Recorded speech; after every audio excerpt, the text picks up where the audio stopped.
Hello, this is Dr. Munsell. It is about 2 o'clock or so, Tuesday, November 8th, on Trash Day.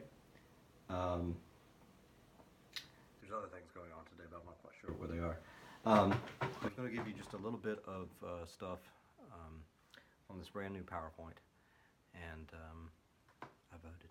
Did you vote? In any case, I'm also going to put new stuff on KC for our thread. And again, hopefully you watch this at some point, and I'll have more stuff up throughout the week. Maybe some really cool stuff from Philadelphia. We shall see. But I will constantly keep you informed about what's going on. The last lecture was about campaign stages, and so hopefully you have watched that and looked at all that type of stuff. This supplement here, again, is not in your book. It's not actually in the other book that I was using. It's actually from a book on persuasion by Herb Simons. So this first part of this is sort of a review. It's sort of redundant. There are these four stages: the surfacing, again, the pre-primary stage, the primary period, they call it winnowing here, and then the convention period where you legitimate yourself as or the candidate for president is legitimated, too legit to quit. That's Bobby Brown, make my prerogative great again. In any case, then in the general election period, the contesting, when we see the debates and everything like that. But I'll let you read some of that stuff, because this is what I want to get to, the next stuff, which is the down and dirty, how to run a campaign, sort of, kind of. Again, from Herbie Simons.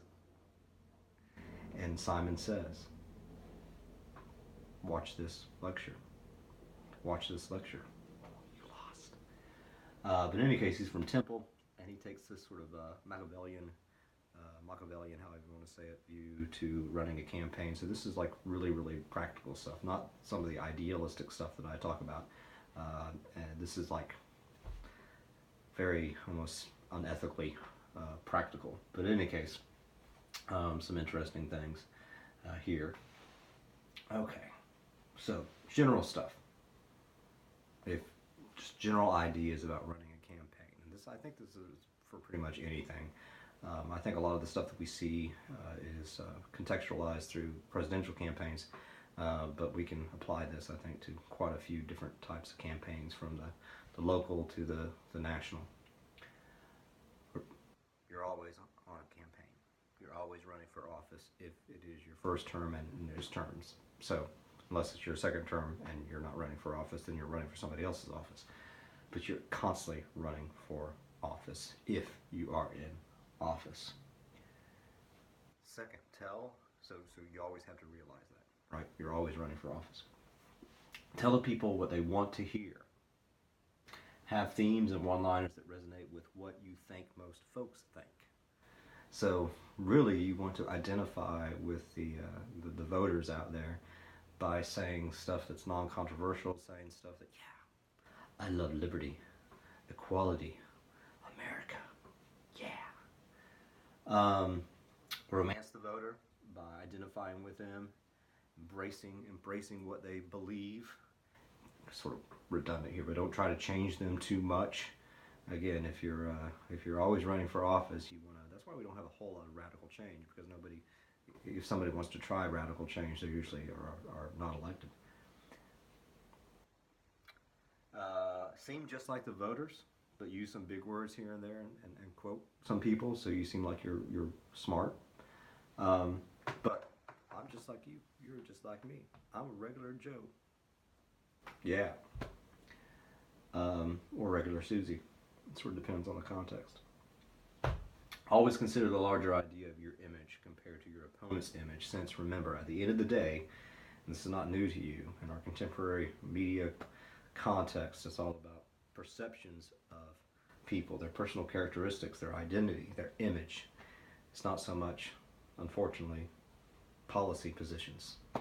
I like Trump because he's no nonsense, shoots from the hip, blah, blah, blah. What's his policies? Oh, I don't know.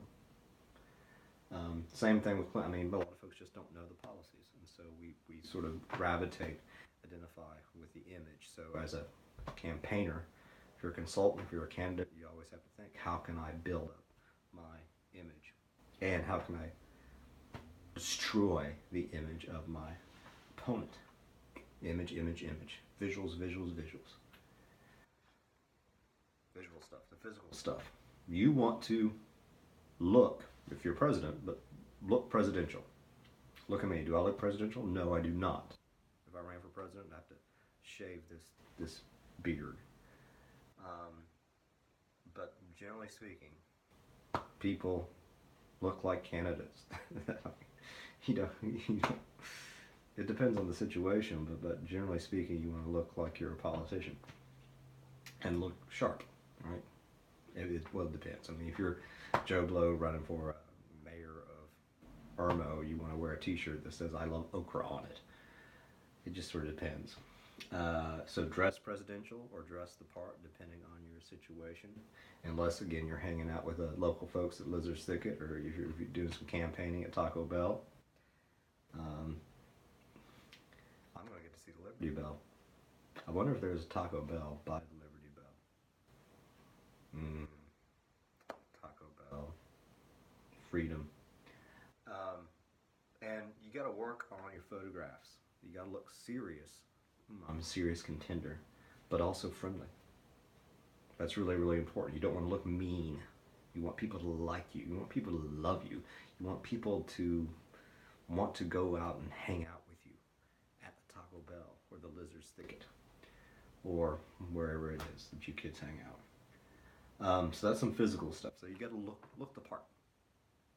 And so a lot of people do little makeovers, right? They do all sorts of different things. It's like what not to wear presidential edition. Rendition. Yeah. Edition, I guess. Arguments. Boiling down arguments here to slogans. You got to have a good slogan. Make sure it's a good one that can't necessarily be turned on its head, which we've seen both of Trump's and Clinton's slogans. They can be turned on their heads. Let's make America great again. So you think America is not great? Uh-oh. Or I'm with her. Trump says, well, she wants you to be with her. I am with you. So, but you got to have some sort of memorable slogan. Yes, we can. Whatever.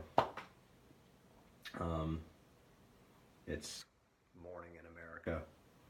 Whatever. Stand for all American values. Thus, try your best to avoid standing for anything that's really controversial. Again, this is very, very pragmatic. So, I'm all for hot dogs and apple pie and baseball. Go team. But generally speaking, a lot of folks don't want to get too terribly controversial. Again, one of the reasons why we don't have radical change sometimes. Always be upbeat about the future.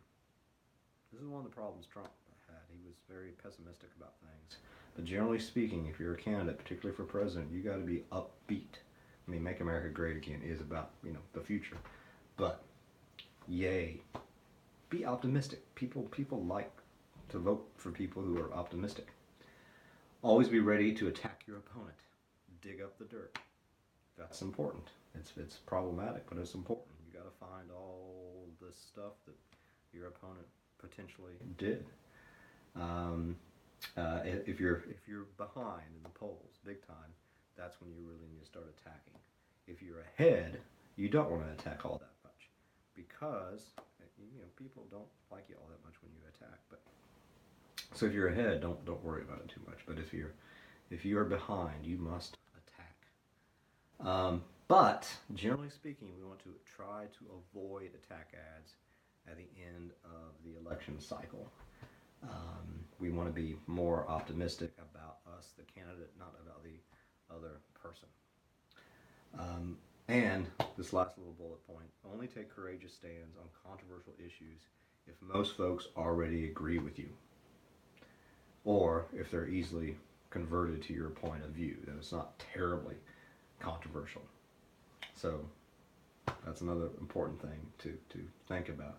So in other words, you don't want to be the controversial, radical candidate.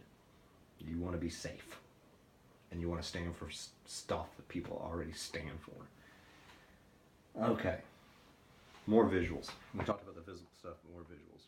You got to have a media relations person, and that person needs to be a complete and utter pro about how to use all sorts of different types of media, and I'll have another online lecture about that later on this week. You want to have good media exposure, so oftentimes you want to send the news very dramatic stuff. Remember we talked about how media is loves melodrama, so oftentimes send them that type of stuff, whether it be a story about a voter who whatever, I don't know, but something that's dramatic. Send out in the morning reading from the news at noon and 6 p.m. So oftentimes you want to send the news from your campaign press releases in the morning. And people now use obviously websites, social media, Twitter, although apparently they took away Trump's Twitter feed or whatever it be. So he wouldn't do anything stupid in the last week or so. But remember, you got to have somebody on top of all that type of stuff because things are updated so quickly. You need constantly have somebody over all of that type of stuff. But you need good media exposure. And you want to try to control the news about you. So sometimes have staged events, pseudo events. You want to stage it where the media has a particular vantage point to take pictures of you.